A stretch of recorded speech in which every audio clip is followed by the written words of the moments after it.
And now, stay tuned for the program that is rated tops in popularity for a longer period of time than any other West Coast program in radio history. The Signal Oil program, The Whistler.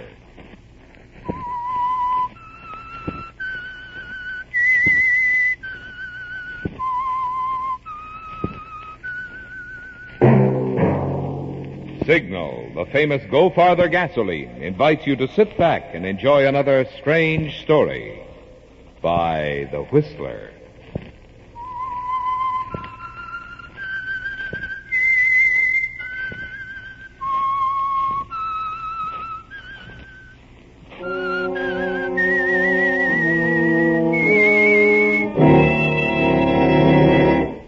I am The Whistler, and I know many things. For I walk by night. I know many strange tales hidden in the hearts of men and women who have stepped into the shadows. Yes, I know the nameless terrors of which they dare not speak. And now for the Signal Oil Company, The Whistler's strange story. End of the road.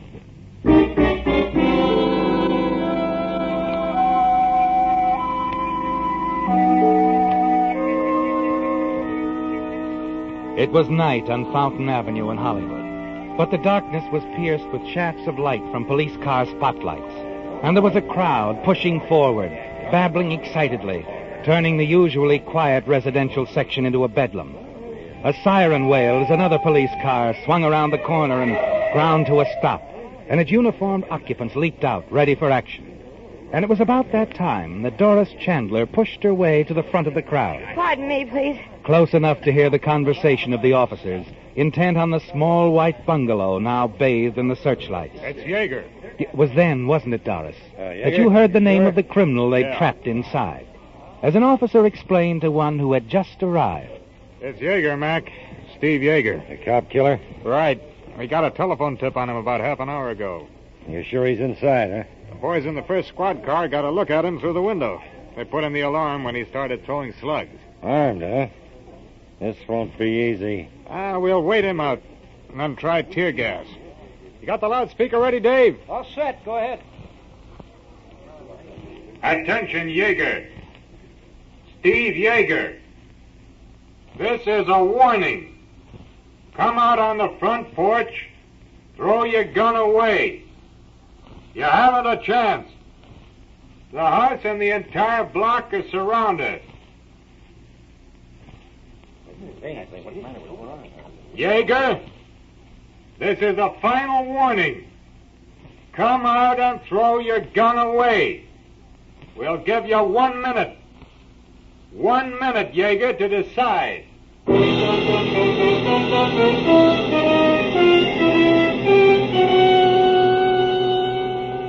It's all you need to hear, isn't it, Doris? And you ease back through the crowd, hurry from the scene to your own apartment only a few blocks away. It's all over for Steve Yeager, you're certain. And the money, Steve's money, hidden in your apartment, will belong to you now. Yes, a fitting reward for your cleverness in phoning in that anonymous tip to the police. Safely inside your apartment, you lower the shades and smile to yourself as you think of what's happening to Steve just a few short blocks away. And then...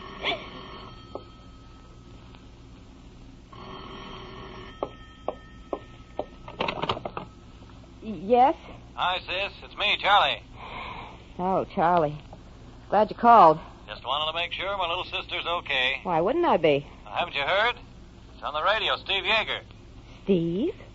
What about him? Oh, it's all right. Nothing to worry about. Only I didn't even know the guy was in town. They got him trapped in a house someplace, the cops. Steve Yeager? Trapped? Uh-huh. Good thing he didn't get in touch with you in any way, Doris. You'd have been implicated. He, didn't contact you when he hit town? Of course not. You know how I feel about him, Charlie? Uh-huh.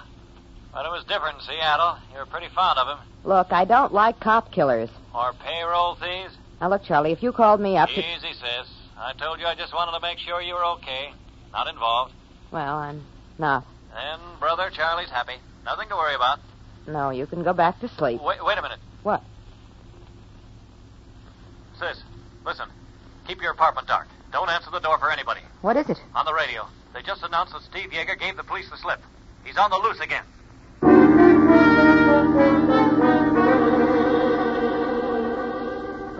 Your hand trembles as you hang up the phone, Doris.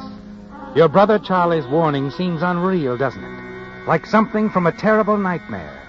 Steve Yeager, the man you double-crossed, told the police about, has escaped.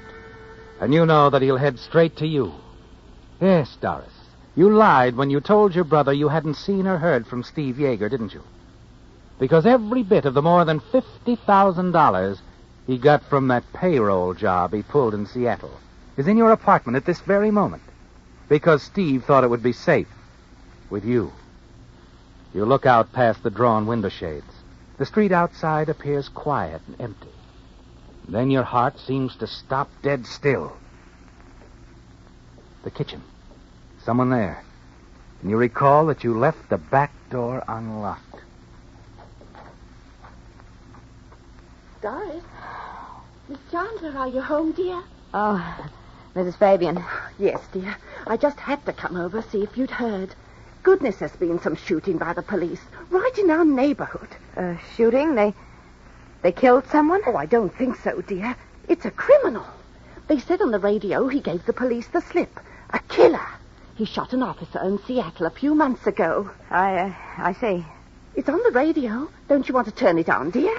No. I've got to go out. My brother called. He isn't well. I've got to go over there. Oh, you're not going out, dear, alone. I'm not afraid. I'll take the car. I just won't sleep until I see that Charles is all right. Oh, of course, but do be careful, child. Goodness, a killer walking the streets. You get on home, Mrs. Fabian. Keep the house locked. Oh, don't worry, I will. Good night, dear. Good night.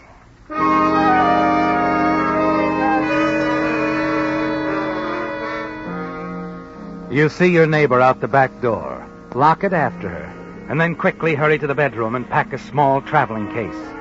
And the last thing before closing the bag, you take the money Steve left, put it in the bag with your clothing.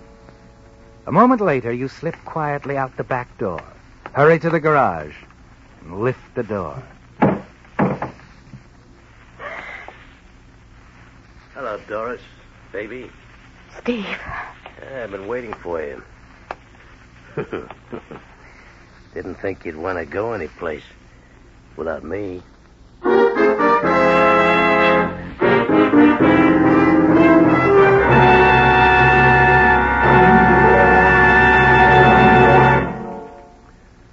One evening recently, while doubling in the role of babysitter, I was telling our neighbor's little son about Santa Claus, how Santa comes all the way down from the North Pole non-stop. Gosh, Marvin, the little fellow exclaimed, Santa Claus must use that famous Go Farther gasoline like Daddy does. Well, reluctantly, I had to admit that Santa uses a sleigh powered by reindeer, but if Santa did use an automobile, you can bet he'd be interested in Signal's good mileage. And since Santa knows quality, he'd certainly appreciate Signal's quick cold weather starting, Signal's lively pickup, Signal's smooth as skating power. That's why you can put Marvin Miller on record as saying, if Santa ever trades Prancer and Dancer and Dunder and Blitzen for a car, I predict Mr. Claus will power it with Signal, the famous Go Farther gasoline.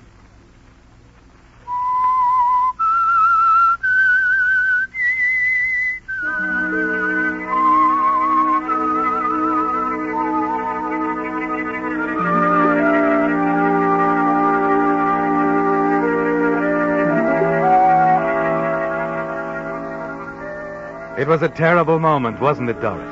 When you opened the garage door and saw Steve Yeager, the killer who'd stolen $50,000 in Seattle, the criminal who turned the money he took over to you for safekeeping, the man you double-crossed by tipping the police off to his presence in the area. And now he stands there smiling coldly. And you're certain that it's all over, that he's going to kill you. And you're certain, too, that he's guessed it was you who called the police. Your mind struggles for an excuse, doesn't it, Doris? Something to say to Steve by way of explanation. But nothing comes from your lips. And then you realize that he's speaking and nodding toward the car. Come on, I said, in the car. We're getting out of here. Steve, you don't think that Save it. Get in the car.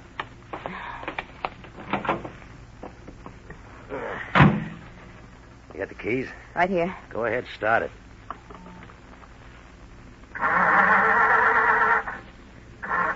Hey, the dame next door, she came over. What'd you tell her? I said I was going to visit my brother. I was, Steve. I heard about you on the radio, thought the police would tie me in with it. I thought if I took the money and hid out until I heard from you... Sure. It's the truth, Steve. Here. See, I have the money here in this bag. Let's have a look. That part adds up, Doris. Nice of you to keep it for me. Steve, you've got to believe me. Maybe I will, Doris. Maybe I will. Right now, just keep quiet and drive. Go out Sunset towards Beverly Hills. Sure, Steve. Don't worry.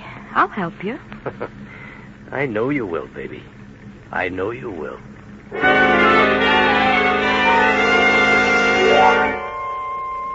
His manner terrifies you, doesn't it, Doris? And you can't believe for a moment that he's satisfied with your explanation. Driving out Sunset Boulevard, you make up your mind. The police must get Steve Yeager before he gets you. At a stoplight at the corner of Sunset and Doheny, there's a slight grade. Just enough to make your car roll back when you stop for the red light.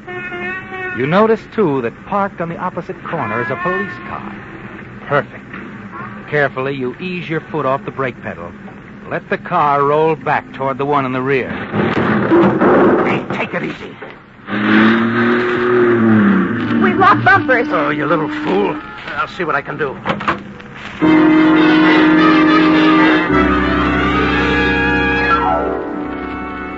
It's a tense few moments, isn't it, Doris? Steve back trying to free the two cars. You wondering if you can reach the police, or if you dare call out to them. And then you notice that one of them has started across the street to see what's wrong. Hey there! He calls out suddenly as Steve gets back in your car. Hastily, Steve shoves you aside, slips behind the steering wheel himself. Steve, an officer, he's yelling at us. We're not waiting for him. Shut up, will you? We're getting out of here now. Hey! Stop!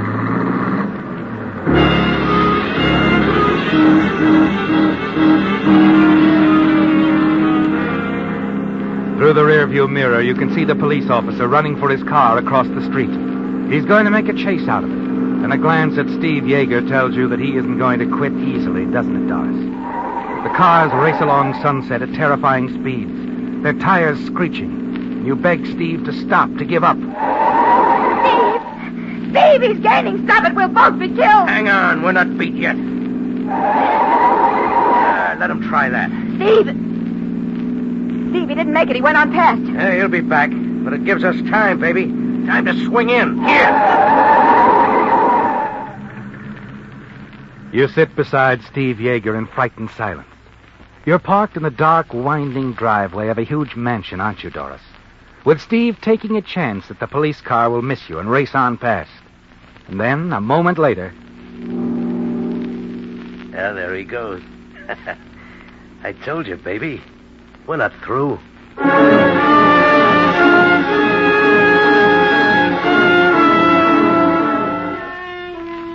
You ride in silence for several miles and realize that Steve has pointed the car out toward the valley. And then you look over at him and notice the blood on his hand. Steve, your hand. Huh? Oh, it's from my shoulder. Those cops nicked me as I was going over a fence. It ought to be attended to, Steve. A bullet wound. Okay, so we have it taken care of. Lonely enough section out here. Yeah, a little ranch house looks deserted enough. Now we'll see if there's anybody inside.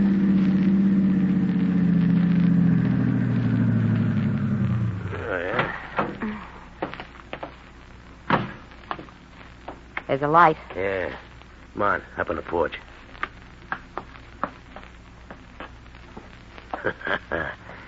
Somebody home, all right.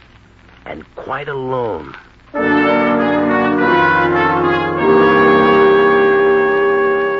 Steve is pleased, isn't he, Doris?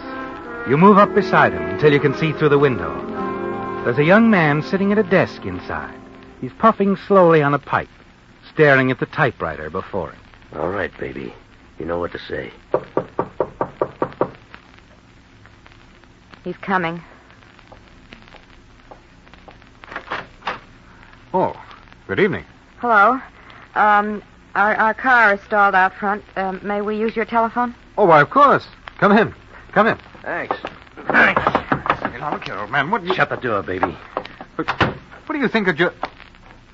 Oh, a gun. Yeah, one that says you're going to be a good boy. Definitely. A good boy. Look, if it's money you want... It isn't. Oh, thank heavens for that. You alone? Alone? Yes, quite alone. That's fine. Do as I say and you won't get hurt. Doris, draw the blinds. Go on. All right.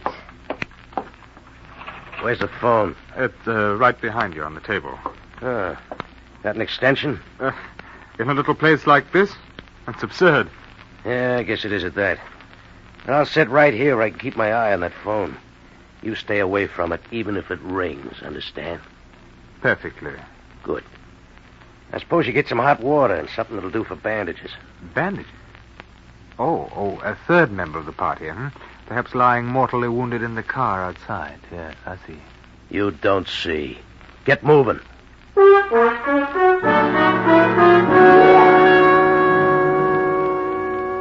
Later, Doris, as you dress the wound in Steve's shoulder, you glance from time to time at the tall young man standing by quietly, watching you.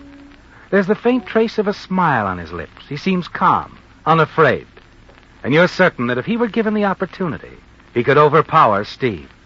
He's your one hope, Doris. What do you do, Junior? Do? Oh, I write. What do you write? The crime doesn't pay sort of thing. Any good? Not very. What's your name? Maybe I read some of your stuff. Oh, I don't think you have, but my name is Anton Gray. Sounds like something off a color chart. It isn't phony, if that's what you mean. Anton Gray, huh? Hey, you ever hear of him, baby? No, I never have. I guess we... Hey, take it easy. Sorry. You about through with that? Yep, just about. Hey, you got any beer, Anton? No, but there's some sherry in the decanter there. Get it. Yes, of course. You might see about getting something to eat. Cold corned beef's all I have. That'll do. All right, Steve, how does that feel? Oh, fine. Just fine, baby. A glass of sherry, dear lady?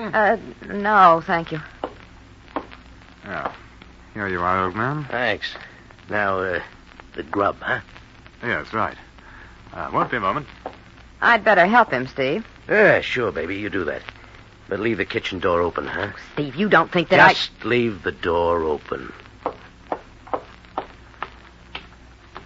Can I, help?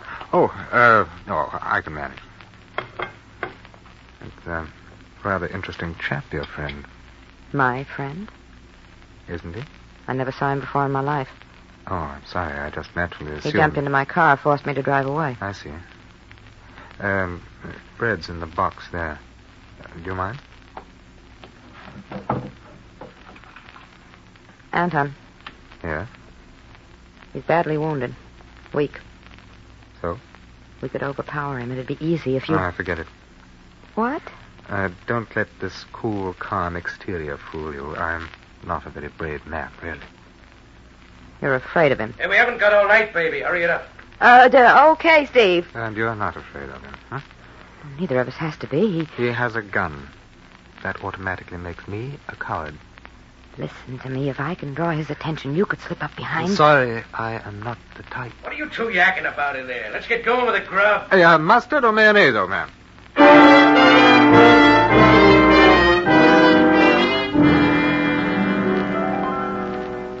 Anton's not going to help you, is he, Doris? And your one last chance of getting away from Steve has vanished. But later in the living room, a surprising thing happens. Anton casually wanders over to a table near the front window, picks up a cigarette, and then slowly starts to edge toward the fireplace. And suddenly you realize what he's going for, the poker lying on the hearth. Quickly, you dig into your purse for a pack of cigarettes and offer one to Steve. Thanks, baby. As you extend your cigarette lighter, you see Anton pick up the poker, start to raise it over his head. In 3 short steps, he can reach Steve, can't he, Doris? You hold your breath, but Anton doesn't move. And then Steve leans back in his chair, blows a cloud of smoke toward the ceiling. Anton? Yes? Got any coffee? Coffee? Yes. Hop to it. Yes, of course.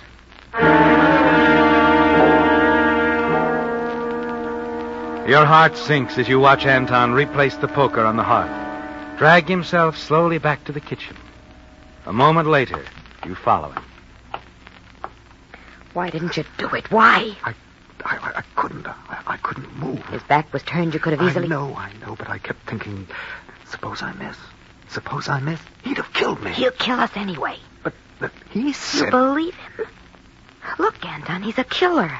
What good are we to him now? All he wants to do is get away, and he won't leave anyone around to tip off the police, don't you see? Perhaps he'll just go away. Anton, listen to me.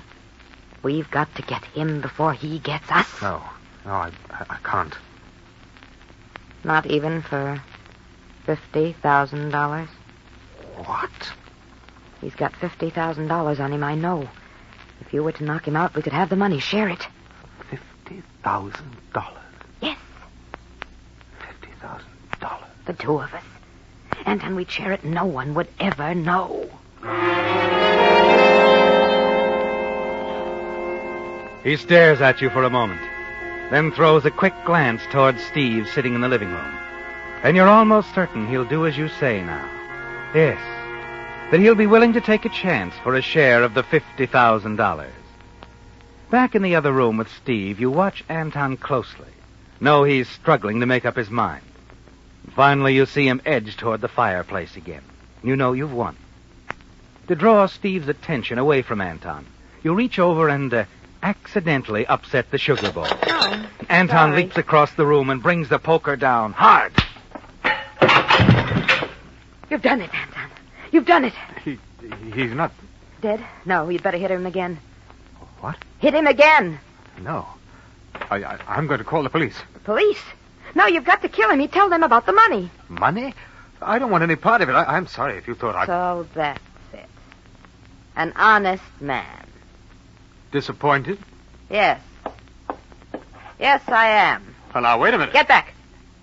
I have the gun now. You'll do as I say. Yes. Yes, of course. Tie him up, hands behind his back. Use his belt. Whatever you say. First, reach into his inside coat pocket. The money's there. Oh, yes, so it is. Give it to me. $50,000. That's a lot of money, isn't it? Give it to me, I said. Here you are.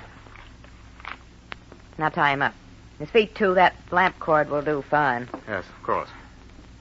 And then I'll trouble you for your car keys. I'm afraid you'll have to trouble the finance company. What? Well, you see, my financial status being what it is... You're lying. Look, the carport's right alongside the house. Look out of the window. You can see for yourself. Quite empty. All right. You drove up here in a car, though, didn't you? So we did. But unfortunately, we had an accident, and the police have a description of my car. However, now that I think of it, I don't imagine it'll make much difference. It's night, foggy. And if I do get stopped, I can always tell them that Steve kidnapped me, forced me to help him make his getaway. Oh, well, they're sure to believe it. I did. At first. Hurry up with that, will you? Well, his hands are tied securely. How his feet? Oh, never mind. Where does that door lead to? Closet. Good. Drag him in there. Hurry up! All right. Now inside. Both of you. Yes, as you say, dear lady. Oh, there we are. I hope you'll be quite comfortable. It'll be the first time I've ever spent an evening in a dark closet, but I imagine I'll manage. Let me see. Yes, I have enough cigarettes. Good. I should kill you both, but this way I won't face a murder rap. Besides, all I need is a half-hour start. Nobody'll ever think of looking for me where I'm going. Yes, I'm sure you're very clever. By the way, is there a reward for this chap? There is. You might claim it. I shall. Is there a reward for you, too? No, not me. So long, sucker. Have fun with the reward they give you for the capture of Jaeger.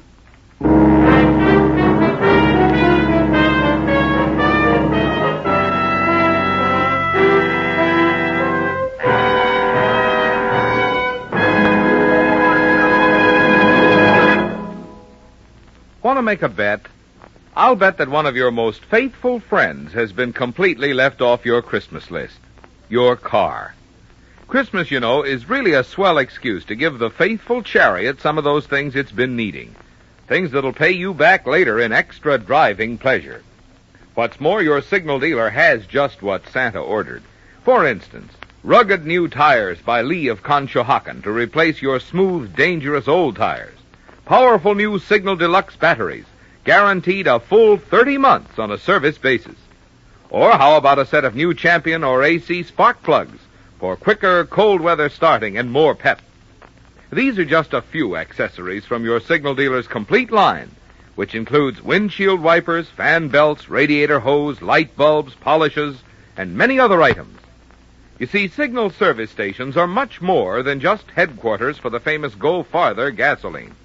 In addition, each signal dealer carries a complete line of fine quality automotive accessories to help your car run better, look better, and last longer.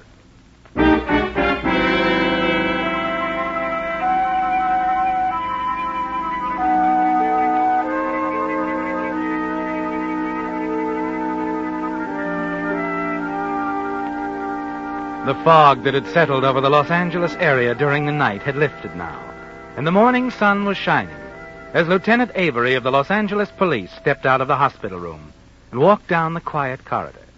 As he reached the elevator, a young man, a member of the local press, came forward to meet him. Okay, Lieutenant. She must be pretty important for you to come all the way down here. Who is she? Doris Chandler. Chandler? The woman Steve Yeager kidnapped last night? Hey, what goes? She was involved in a traffic accident, only she wasn't kidnapped. Was she hurt bad?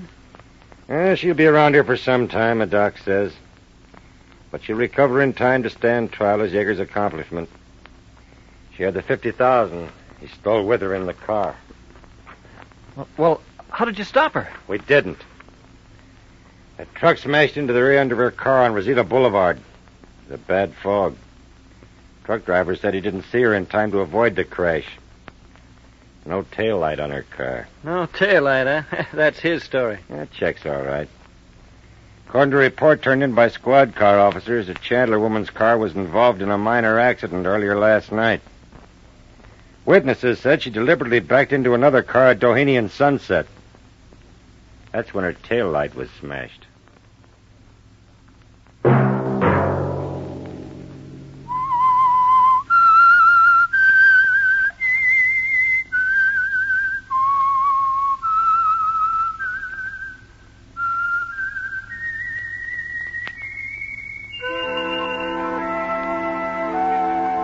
Let that whistle be your signal for the Signal Oil program, The Whistler, each Sunday night at this same time.